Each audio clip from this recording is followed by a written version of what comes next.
Hey, Jeannie. Welcome, welcome. I wanted to take a couple minutes to just introduce today's event. So for those that aren't quite yet aware, I'm Crystal Cantlin. I'm the Diversity Inclusion Manager here at the laboratory. And today's presentation, Perspectives on Diversity, is brought to you from the Diversity Inclusion Office as well as the D&I Council. The D&I Council has a few different subcommittees there. One of them is the Diversity Inclusion Speaker and Socials Activity. And Kelly Montgomery from Biosciences is the chair of that committee. So on behalf of the DISA, Diversity Inclusion Speakers and Social Activity, and Diversity Inclusion Office, we welcome you to today's presentation. So today we have our guest speaker is Peter Weng. He is from the Search Inside Yourself Leadership Institute. Today he's going to discuss how unconscious biases and automatic responses stemming from biases can be barriers to an inclusive environment. By demonstrating practices of mindfulness to increase self-awareness, Peter will discuss how it is possible to see our reactions more clearly and surface automatic responses to various stimuli. His talk will explore aspects of how mindfulness practice can be applied to recognize biased responses and enhance emotional intelligence. He will also share some of the scientific studies on the impact of mindfulness. He is a vice president for Search Inside Yourself Leadership Institute. He is also a Search Inside Yourself teacher. Previously, Peter was the director at Google and led various organizations there. Prior to joining Google, he worked at Dell, Roman Haas, and Argo Scientific. So Peter holds a bachelor's degree in ag and biological engineering from Cornell, a master's in environmental engineering, and an MBA from UCLA. So he's like a colleague, UC person. He has worked on mindfulness and meditation programs in various settings, including corporations and prisons. He serves on the board of Insight Santa Cruz and is also involved in supporting wildlife conservation and sustainable transportation. So please join me and Kelly in welcoming our guest speaker, Peter Weng. Thank you, Krista. Thank you for that introduction, Crystal. Thank you, everyone, for being here. I really appreciate the Diversity and Inclusion Council and Office for inviting us here today. I'm really excited to speak with you about mindfulness and inclusiveness. And I thought I'd start off with just a personal story to give an example of why this is important to me. This is a picture of the Google Zurich office. This is one of those images that went viral on the internet, and people used to email me all the time and say, "Is this where you work? Right? Is this like it's so nice?" And people had this idea that Google was so perfect all the time, and Google indeed is an amazing place to work. I was there for 7.5 years. As Crystal mentioned, I was a director there. I loved working at Google, but Google had the same types of issues that any other organization had. And unfortunately, one of the things that I found is that I was contributing to some of those issues. In particular, I have an issue around math and preciseness. I'm an engineer by training, so I guess it may resonate here. People would have to do presentations for me quite regularly, and if there were mathematical errors in the presentations, it would cause quite a bit of anxiety for me, and I would, I would often give quite direct feedback on it. And if somebody came with the same math error repeated times, I would get increasingly frustrated each time that I saw this. And I was getting feedback, though, that said, you know, hey, you're a senior leader in the organization. It causes a lot of ripple effects when you are visibly frustrated. And so it's damaging, that type of kind of interaction. So I realized, okay, I need to change this. And I took all sorts of training and learned how to frame things better. And I did all sorts of things that seemed like they should help, but still were not helping. Things would come up, a kind of a repeat error would come up, and I would still get frustrated and express it vocally and then get the same feedback. And it was an ongoing process. I have a long-time meditation practice, but I had let it lapse. I had stopped for many years. I started my meditation practice again, and then started working on kind of identifying and working with emotions. And only through that was I able to later, in meetings, start to sense this anxiety rising in me as errors would surface. and be able to stop myself and say, in fact, what I would do is just say, don't say anything for the rest of the meeting. And I would just not say anything. But it would be helpful, because what I would do is then later follow up with the individual and say, look, this is how you can structure this differently. These are ways you can change it. And so what I realized was that the mindfulness practice was allowing me to change something that I had wanted to change for years. And I was unable to do so because it was kind of eliciting a very automatic and deeply ingrained response from me. Right? So it was something that I found very interesting. And it's why I'm so interested to talk about it with respect to diversity and inclusiveness. So switching to talk about inclusiveness in general, there's three big areas that I feel like are important and interesting to talk about today. First is unconscious reactions. Right? Things, again, that may be quite deeply ingrained in you, the way that you feel is appropriate to respond. Right? So just now I was talking about in response to mathematical errors. Right?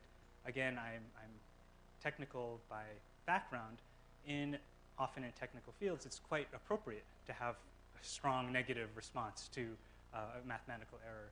But later I was working with teams that often were not technical, and so having these ingrained responses is not always helpful. This can happen in a lot of different ways. Additionally, you can have biases that are ingrained, right? These are, for example, prejudices against people for racial reasons or sexual orientation, things that you have ingrained that over long periods of time you've developed certain biases that kind of elicit responses, right? So these are biases, triggers, and automatic responses. Second is external communications, right? The way that you communicate, the tone, the pacing, the content of what you're saying, right, can directly affect how people feel comfortable and feel good about being able to work with you or not, right? Again, just an example, I grew up in the northeast of the U.S. My friends are tough and they like to fight. Confrontation is normal where I come from. I've worked in several countries around the world and many different cultures where it's not appropriate. And in fact, those, the tone can damage relationships to the point where you actually can never repair them. And so the way that we communicate is important. And then the last one is conscious reactions. The narratives that we have and the assessments of motivations of others, what we tell ourselves about what other people are thinking. And again, a lot of these may be linked to the first point of the unconscious bias, but there are things that we are specifically doing cognitively as well and exploring what those look like and trying to understand them. So I think those are the three areas that I'm interested to speak about, and the applications of mindfulness on these three areas. And so there's three kind of map to those first ones. The three areas that mindfulness, I feel, has a very interesting and effective way of working with those issues. First is helping to develop self-awareness and self-regulation. So this is really being able to identify and see biases as they come up, in particular emotional reactions more clearly and obviously, and then modulating the responses to them. So being able to identify that you actually are having some type of response.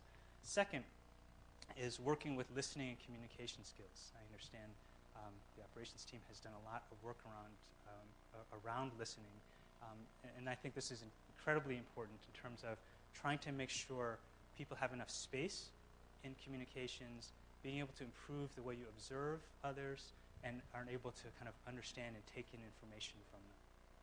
And then the third is aligning with others and really being able to think about and develop an additional improved empathy and being able to understand others' positions and kind of what they're representing. And so these are the three areas that I think are really interesting that mindfulness practice can directly help.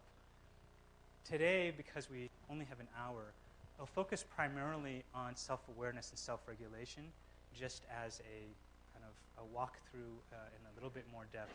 And I'll touch upon the other two, but I wanted to highlight today, we'll focus on the first two just out of time constraints. So let's talk a little bit about the mind and how it works first as a setup for this. Um, if you have a lot of thoughts kind of cycling through your head at any time, right, when you're not particularly focused on anything, one of the things that your mind is doing, one of the prevalent theories is that it's scanning. And it's a scanning for risk, right? So your mind is always kind of checking.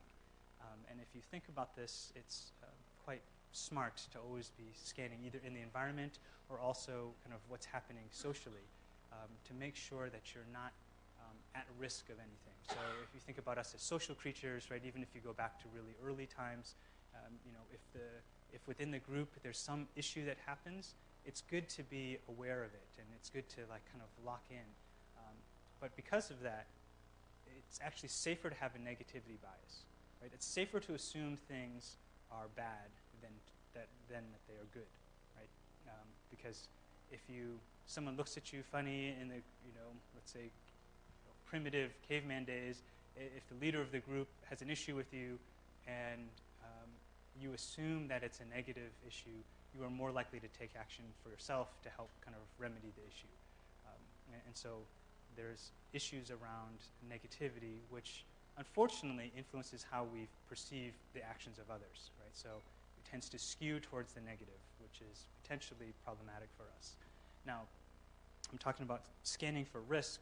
Once we identify something actually as a threat, then that becomes a different situation. Then we shift into fight or flight, right? This is the traditional getting ready to either fight with someone or to run or to freeze. And I wanted to talk a little bit about what happens there. So this has been quite well studied in terms of understanding the mechanisms that are going on here within fight or flight. This is primarily the fight or flight response is driven in a large part by the amygdala, which is in the red. That's also often referred to as like the primitive brain or the reptilian brain, because pretty much all vertebrae have this, and it's viewed as a very early part of the development cycle of kind of evolutionary perspective.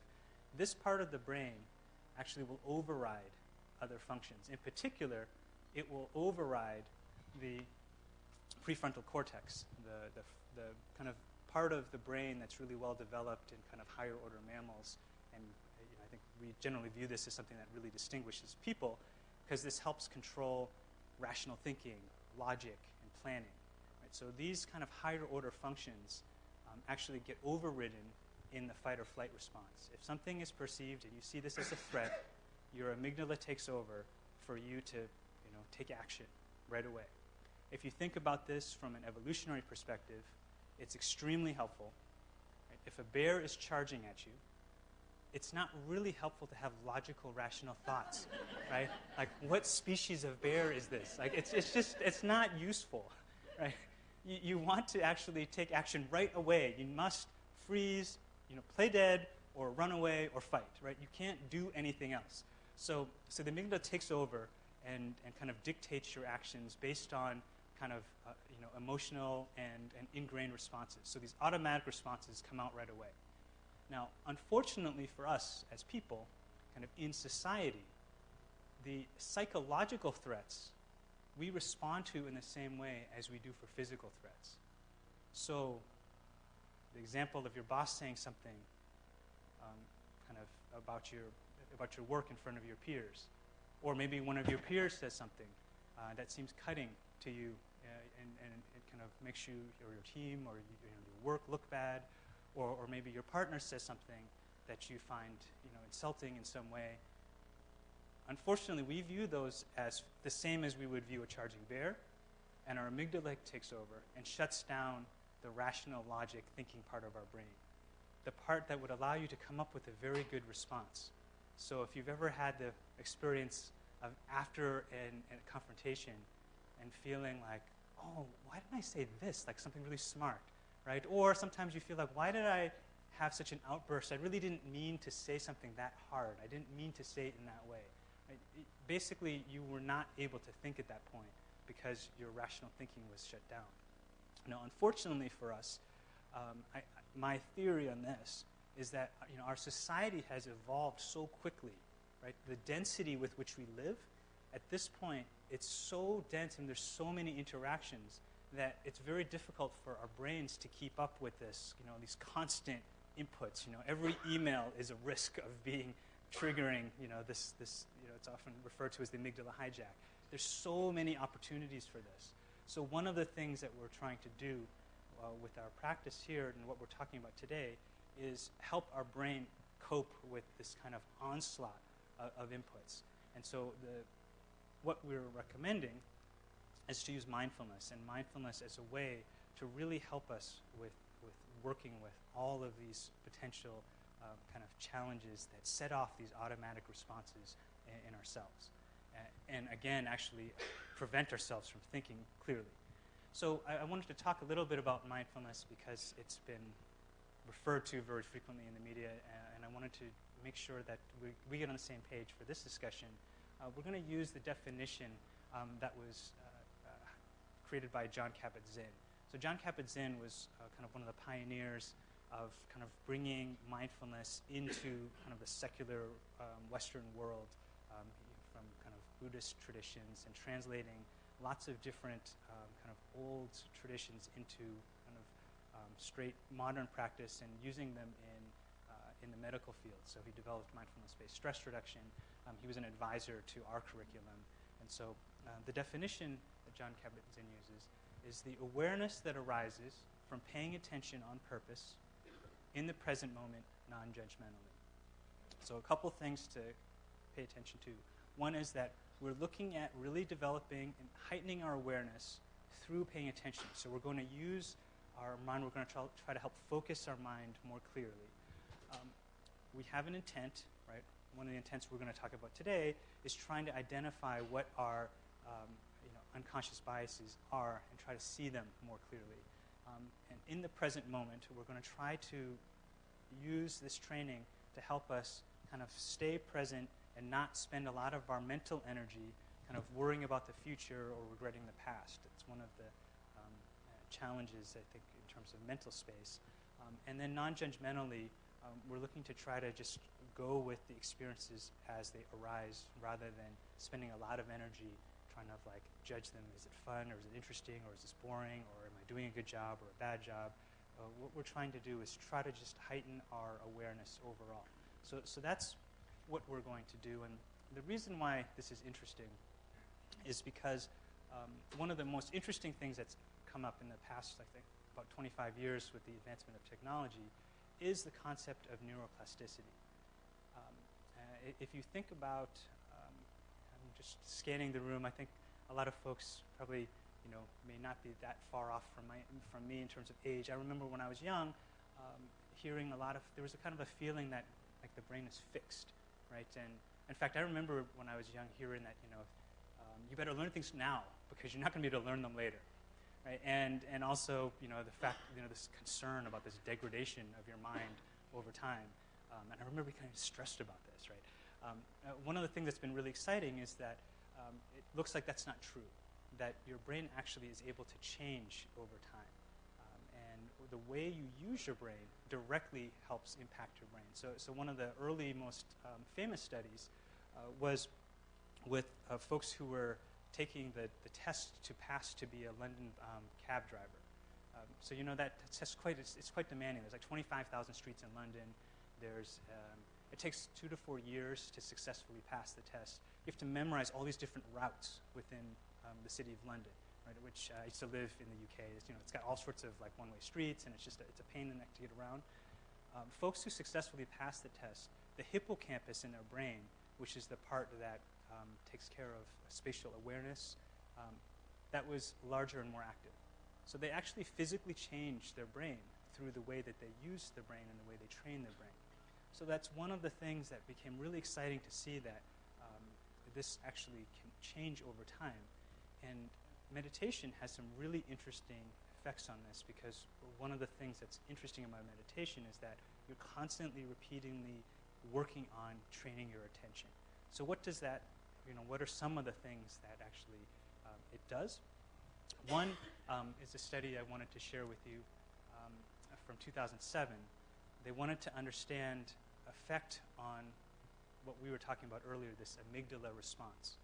And so this is a study that they took very experienced meditators and asked them to stay focused on meditation while they purposely injected kind of emotionally distressing or emotionally reactive types of sounds to them, and said, but please stay focused.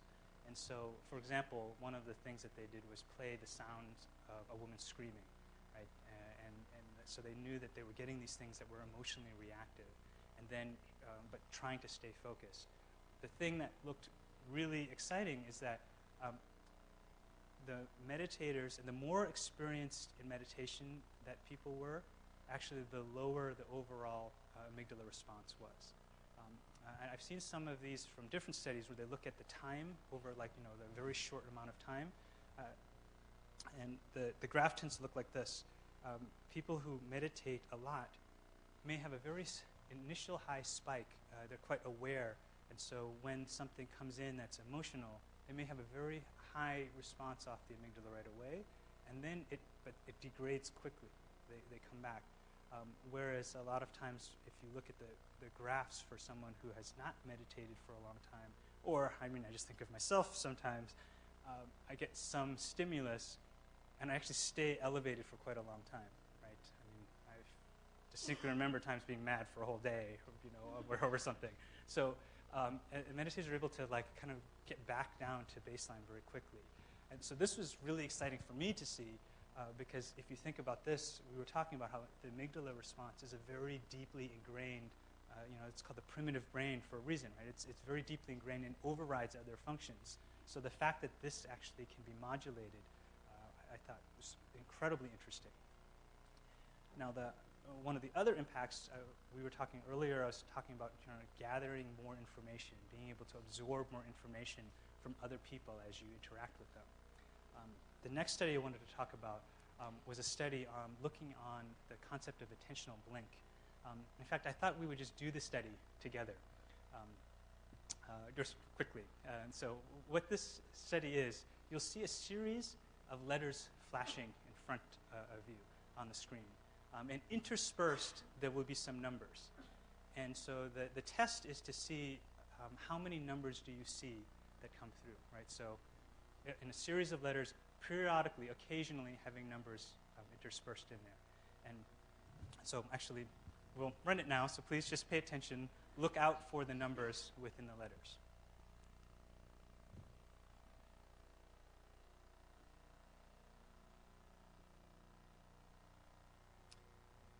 Okay. They go quite quickly, yes? How many people saw one number? Okay, a lot of people saw one number. How many people saw two numbers? And I'd say a small percentage. How many people saw three numbers? Nobody saw three numbers. Good thing there was only two numbers. But you saw how quickly they flashed, and there's a reason why it was so fast. So there's this theory, is that your brain, when it's seeing and focused on something, if something novel comes in, it grabs the attention of the brain. And so you focus on the novel kind of thing, being the number, and if another novel item is inserted within 500 milliseconds, less than half a second, your brain actually doesn't have time, because it's so fixated on the first novelty, to actually see the second one. And so there's a feeling that this is, so that's the term attentional blink. And one of the things that was theorized is that meditators, because they're used to doing this work of directing their attention back and forth, and trying to keep part of their brain aware of what they're focusing on, actually devote fewer amount of resources to the first novelty, because they're always doing this anyway. And so they took people after a 3-month intensive Vipassana meditation retreat and did this test, and they were able to see, versus the control group, the second number at a much higher percentage. So it was an interesting thing in terms of looking at how can you absorb more information. One of the things that I find interesting, as I was looking at, I was reading recently a more recent study looking at kind of micro expressions and how people often have short expressions that kind of convey their reactions to things. I've noticed people seem to spot mine often, and that meditators were able to identify them at a higher degree of accuracy. I think that what this suggests is that the meditation practice allows you to absorb more information. And if you're interacting with someone, maybe, for example, in a challenging situation, you may be able to receive more information from them on kind of what they're feeling and what they're, how they're reacting to things. So I thought that was really quite exciting. The third one I wanted to highlight was just a third study is an application study that came from the time when I was at Google. One of my colleagues, Mario Galarreta, ran this study. He ran it with 229 salespeople. They were small business salespeople, a very stressed out sales team where kind of every single thing they did was measured all the time, right? Because they were measured on call time and conversion rate and basically always under the gun.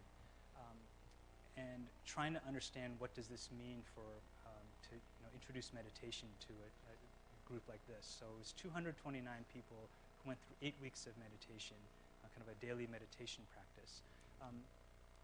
One of the things they found from this is that they were surveyed before and after.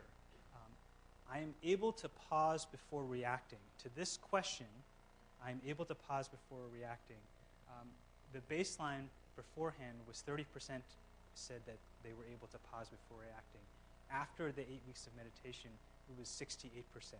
So this really stressed out team felt like they were able to have a much better response before reacting. And again, this is, with this type of time pressure, a lot of times this can be really helpful.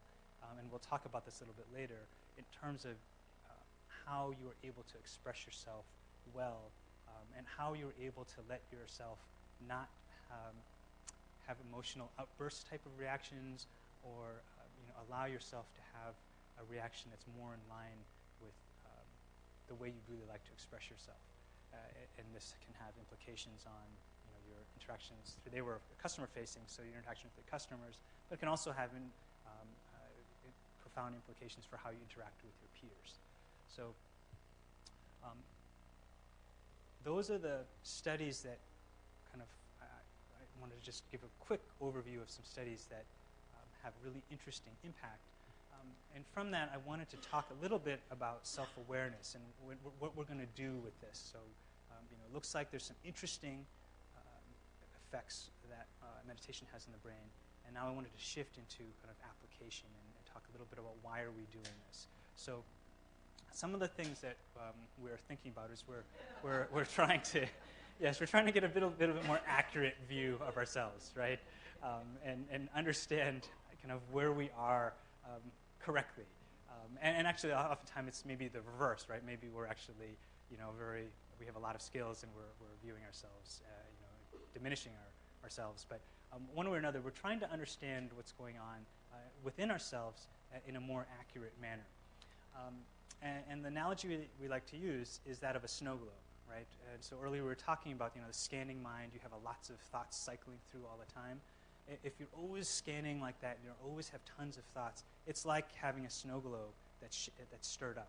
And it's cloudy, right? And if you can actually focus and get yourself with more focus on a single thing, it's like allowing the snow globe to settle, and you can see more clearly, right? And so here, what we're trying to do is we're trying to see, in particular, we're going to talk about emotional responses more clearly as we allow ourselves to focus more.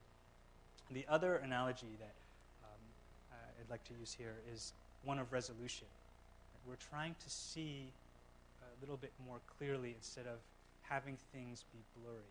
So if you think about emotions, a lot of times emotions actually there are many emotions, right? If you're mad at somebody, or you have a bias against someone because of their background, it could be something that happened, and so maybe there's anger over an action, but maybe there's shame over kind of your own reaction, or maybe there's some type of frustration over some other issue.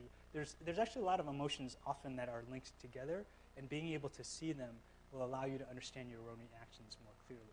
And so this is one of the things that we're trying to do, is increase the kind of degree of resolution, the fineness with which we can see and understand our own reactions. To give an example of this, this is a study. This was done in Finland, and it was 2013 with 700 participants in Europe and in Asia. So they wanted to look across cultures, and they asked people to kind of mark kind of the energy, the degree with which they felt energy within their body. Excuse me. To different emotional stimulus. And sorry, I'm going to have a sip of water.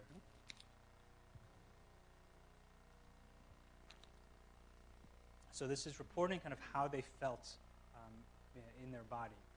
And if you think about this, think about last time you were really happy and how it felt in your body, or last time you were really mad, how did you feel it in your body, right? And then the way they marked it is the yellow and the red are kind of increased feeling in the body, and the black is neutral, the blue is decreased. And you can see there's quite a variance by emotion, right? So happiness, people tend to feel lots of energy kind of throughout the body. Compare that to depression, or there's, in fact, a lot of people describe when they're feeling depressed, maybe they'll feel like numb or cold, right? And so there's often quite a distinction. So this is quite interesting from a number of perspectives. But in particular is that the way that we experience emotions manifests itself in the body in a way, one way or another. And so being able to identify emotions, one way you can do this more clearly is to be able to pay attention to what's happening in the body. I don't know if you've had this experience, but I remember the other day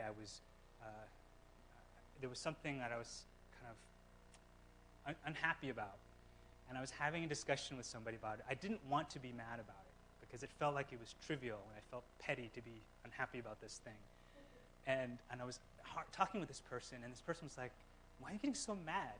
And I said, "I'm not mad." And they said, "No, you're kind of raising your voice, And I was like, "No, I'm not." And then when I paid attention, my stomach was clenched, my jaw was clenched, and I was like, and I realized, oh, I am mad. And paying attention to what's going on in the body can help you see what's happening. And so that's one of the things that we're trying to do, is bring that awareness so that we're not doing what I was doing of not paying attention, right? We want to be able to see it more like that example I was giving earlier of in the meeting, where you can sense the anxiety arising. So one of the things that we do for that is to train our attention on the mind when we meditate, and kind of use this kind of ability to focus the mind on the body. So there's a number of different types of meditations that we'll do. In particular, so that there's two that I can think of in particular that would be very applicable. One is a body scan, where you're actually looking at different parts of the body. The other that we often start with is breath-focused meditation, which is what I'm going to suggest that we do together today. And the reason is that it's often viewed as a very good starting point, because the breath is a physical thing that you're doing constantly. So when you're breathing, it's pretty obvious if you're paying attention to it. It's also, if you're focused on the breath, you're focused very much on the present moment. You're not distracted by the future or the past. And it also, again, helps you train yourself looking at your body and paying attention to a process in the body. So what I'd like to invite everyone to do is to join together and do we're going to do a short meditation together that I'll guide. So I'd ask you to try to find a way to sit that's comfortable. I think I will sit as well. And for this, I'd recommend trying to have your feet kind of firmly stably on the ground.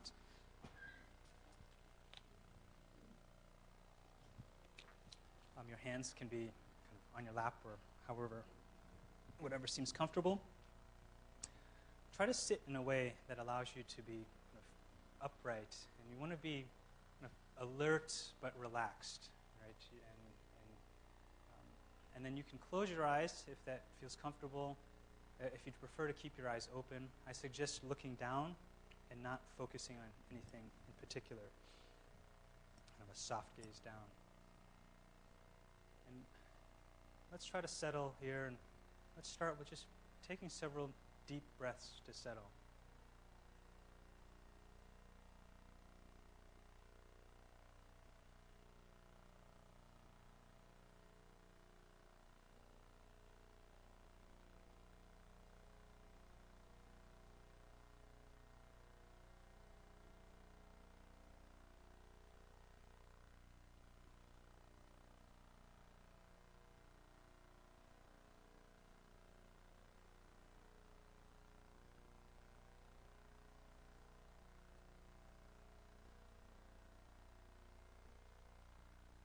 Now, breathing normally, let's examine inhalation.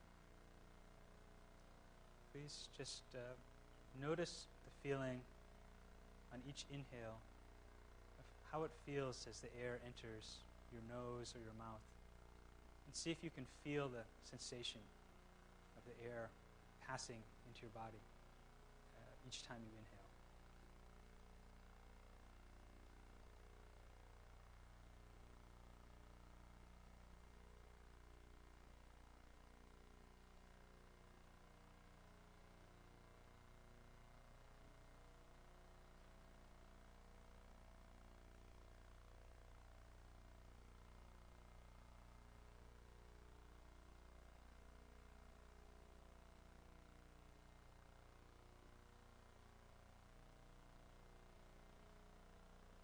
Let's move to the throat.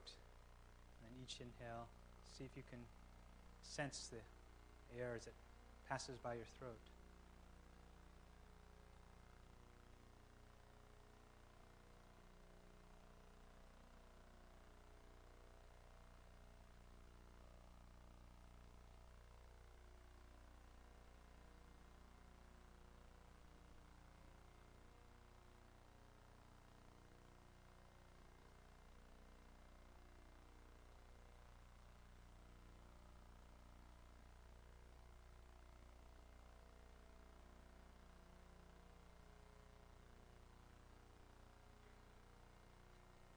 Let's move to the chest. Just notice on each inhale, you can feel the chest as it expands on each inhale. Again, just notice what sensations happen each time you inhale.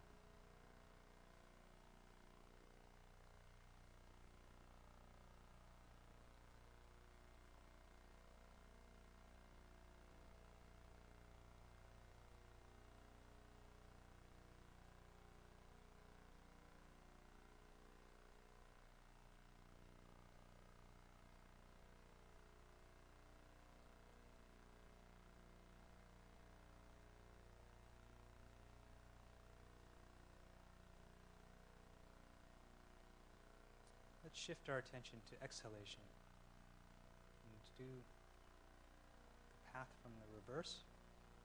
And on each exhale, let's first look at the chest and notice the contraction of the chest and any feelings in the chest as we exhale.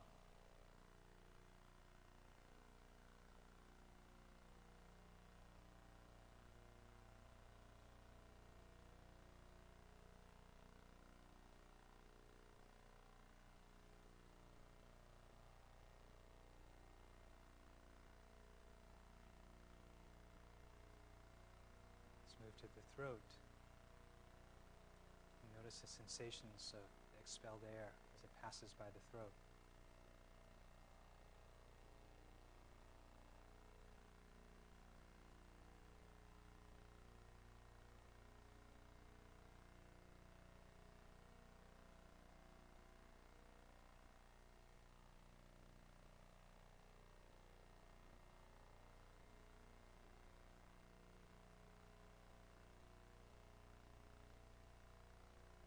move to the nose or the mouth. And just see if you can feel the expelled air as it leaves your body. Just notice those sensations in each exhale.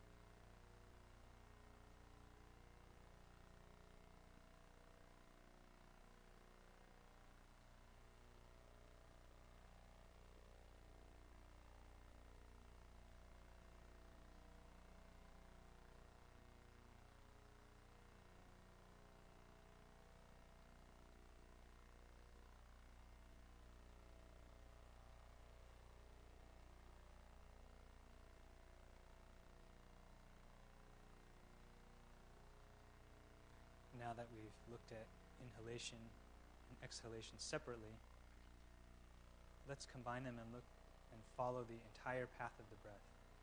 So on each inhale and exhale, please just follow the sensations of the breath as it passes through your nose, your mouth, to your throat, expands the chest, and then the reverse path of the exhale. Just follow the path of the breath.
At any point you find yourself distracted by other thoughts, please just gently bring your attention back to following the path of the breath.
Let's now bring our attention back to the room. If you had your eyes closed, feel free to open them.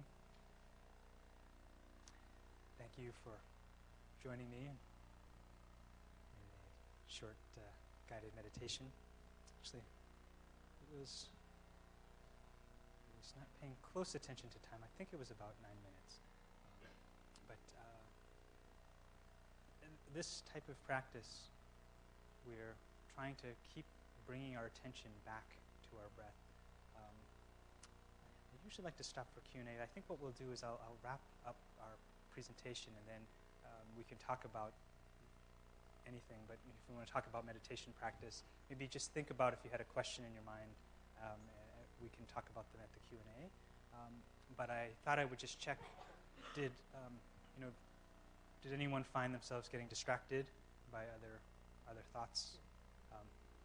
You should actually. I think the thoughts are always, in the sense that thoughts are always arising, right? So you're never going to not have thoughts coming up unless your brain's not working. So So having thoughts come up is actually quite good, and then noticing that you're distracted and then bringing your attention back, that's really what we're trying to do here. So I think there's sometimes people think that, I want to have like a perfectly empty brain, but actually what we're really, at least what we're trying to develop, is this ability to see distraction and bring our attention back, right? So this is kind of the process that we're looking at, that we set an intention, right? We were talking about doing something on purpose, that we set an intention to follow the breath. We get distracted at some point, then we notice the distraction, and then reorient our attention back, and then follow the breath again. And each time that happens, to use an exercise analogy, right, that's like a single rep, right? It's like a bicep curl. And we're basically training our mind to, when we want to, that we can bring our attention and focus on the body and understand what's happening on the body whenever we want. And so we're kind of doing this over and over again, which is why we're talking about that attentional blink study, right? You're kind of making your mind notice what's happening and then bring your attention back over and over again. And one of the things that we're really trying to do is be able to then, whenever we want to, quickly focus our attention where we want to focus it. And again, so this example of, we were talking about emotions and where they are, if you're in the middle of a challenging discussion, that you can quickly notice what's happening. Or maybe a candidate walks through for an interview and you notice that you're yourself having some type of emotional reaction that you can quickly see and say, what's going on? I'm having some type of emotional reaction to this candidate. What's happening, right? And why is that? It could be positive or it could be negative, but there could be a bias that's driving that, right? And if you are able to identify this, you're able to come more quickly and understand what is actually happening with you. So that leads me to want to talk briefly about self-regulation. And again, we're talking about how do we apply this. What we're trying to move from is compulsion to choice, right? I just use the example of having some automatic response. That is fine but sometimes our automatic response is good and sometimes it's bad. We want to be able to distinguish between when it's helpful for us and when it's not helpful for us. That's what we're trying to do and understand. So I wanted to highlight, I'm going to talk about regulation. We're not talking about trying to avoid emotions, and we're not talking about denying them. Like my example, I'm not mad, right? I don't think it's possible. I don't think you can actually deny an emotion or suppress it, right? Sometimes people try to suppress emotions. I've done this. Again, sometimes I feel like, I shouldn't be angry at this person about this particular issue. But then, like, a week later, or maybe I'll make a little bit of snarky comment to them about it, right? And I realize, actually, I really, that suppression didn't work, right? So we're not trying to do that. We're actually trying to work with our emotions and see them more clearly. And really, we want to use them in a way that is helpful for us. And so we're trying to work, and if you think about that earlier map of the prefrontal cortex, for rational logical thinking, and the amygdala, which helps drive emotions, we want those two to communicate well. Really what we're trying to do is have those two be working in concert with each other instead of one overriding the other. Right? And so that's really what we're trying to do. Our founder, Weng, has an engineering background. He's an engineer, early Google engineer. So we always come up with different processes. So I know some of the meditation folks laugh at us because we have the cycle of meditation. We have a process map for that. We also we have one for this response as well. It's a 5-step process that we recommend. Stop, breathe, notice, reflect, and respond. And so what we're recommending here is when issues come up, that we have, first is that you try to stop. And so if you remember that Google study where they said, I'm able to pause before reacting, we're trying to insert some space so that it's not an automatic response right away. If you think about times where you've seen really problematic behavior from somebody, maybe from yourself, it's often comes right away, right? something you can see people get set off, right? And then they just lay into somebody. We're trying to stop. And so actually this focus of attention getting distracted and pulling it back, you're working on trying to be able to see with a little bit more perspective and say, okay, there's a problem here. I'm going to stop. Then to breathe.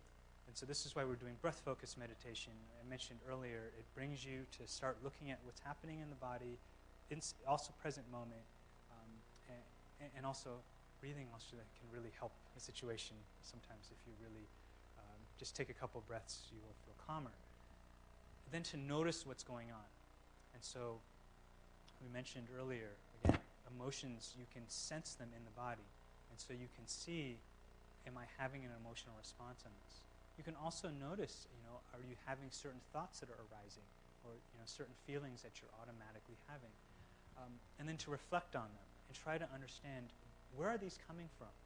Do these come from previous experience? Am I stereotyping? Are these coming from something that is valid?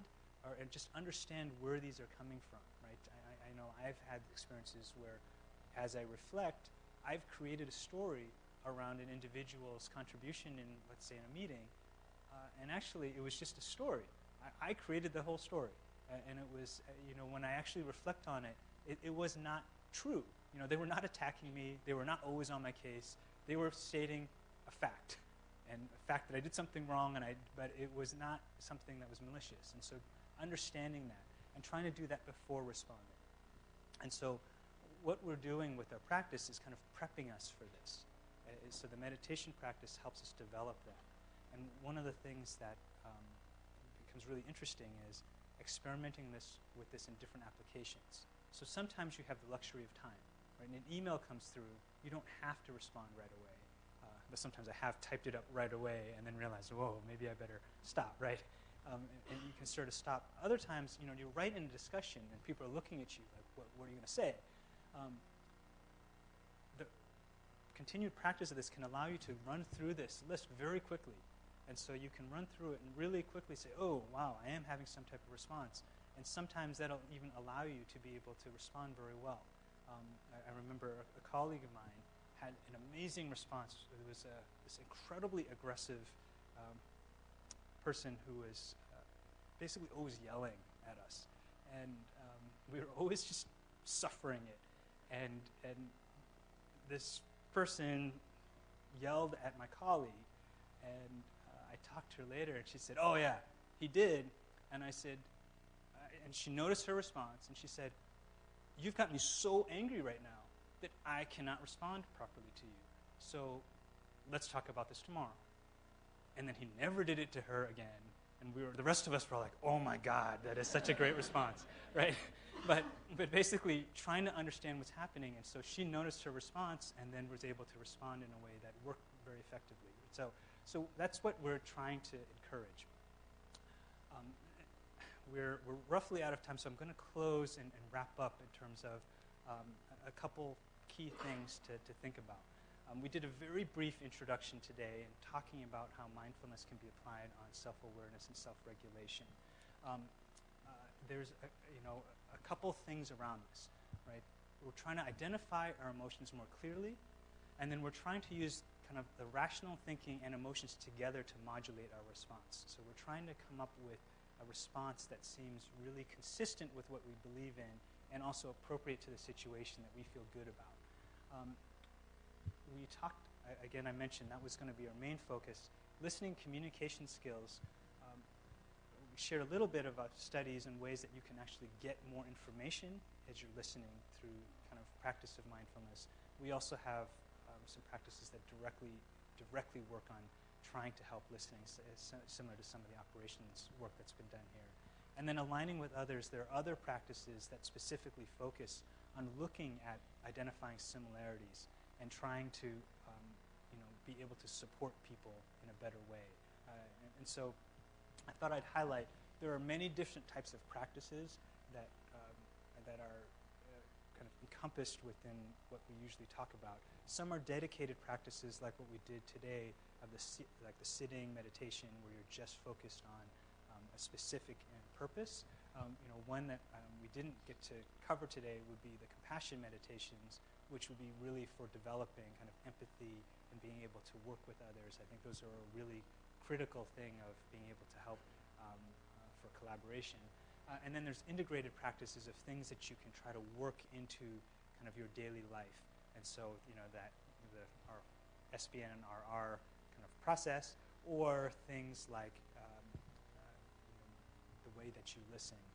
And so these are all things that we think are really beneficial in terms of trying to work on and move forward on inclusiveness and developing a more inclusive environment so that everyone can work more effectively with each other. Actually, I think I'll just wrap up and highlight. If you have more questions, there's the organization. We are the Search Inside Yourself Leadership Institute. We teach programs within organizations, and we also have public programs. That's the website. There is also a book that has an incredible amount of information in as well. So I will also be around afterwards for questions. And I guess we have quite time for one or two questions. We do have time, and we are streaming this, so Lady and I will come around if you have a question, then we can put the microphone. Okay? Question? Great presentation, thank you.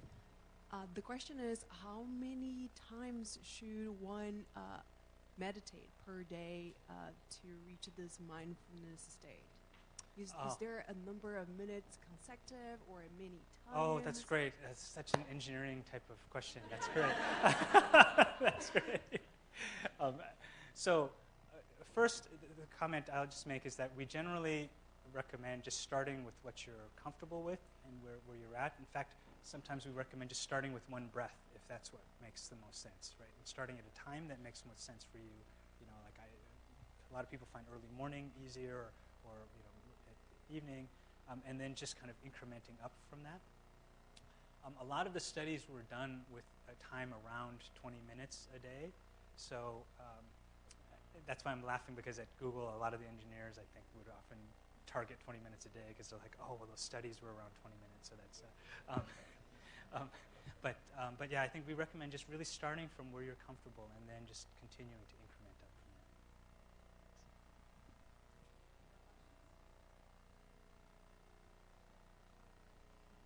Sorry, this is for So how do you know when you're like getting this, when it's doing something to help you? Oh, that's a great question. So how do you know when it's doing something, right? One of the really interesting things is that the experience you're having within any given meditation is unlikely to be an indicator. So whether or not you found the meditation that we just did incredibly refreshing or utterly boring, or whatever experience that you had in it, it's unlikely to be a good indicator of whether it was good or not, or helpful or not. It's most often that you just see it in actually your overall kind of the way you're interacting and going about your life. So you'll have to really benchmark kind of how things are working for you off of your daily life. The experience in any given meditation can fluctuate wildly. And sorry, I should have mentioned, maybe you found it extremely uncomfortable also. That also is very common to have a very negative reaction. If you have a lot of things that are negative on your mind, giving yourself space may elicit a lot of negative emotions as well. So I think you really tend to look at it in terms of like your own reactivity under situations.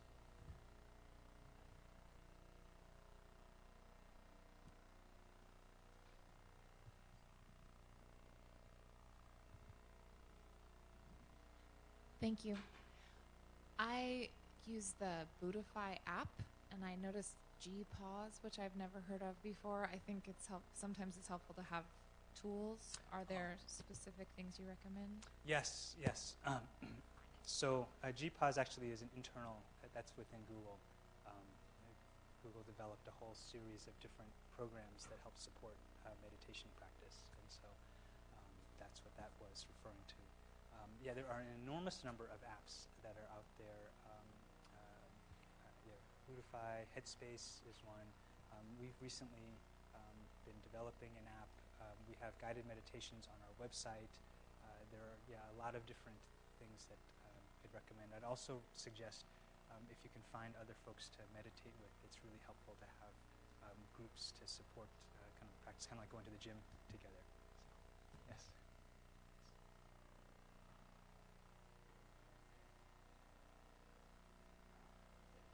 Great. Thank you. for coming. Thank you for Thank you, having me. Peter.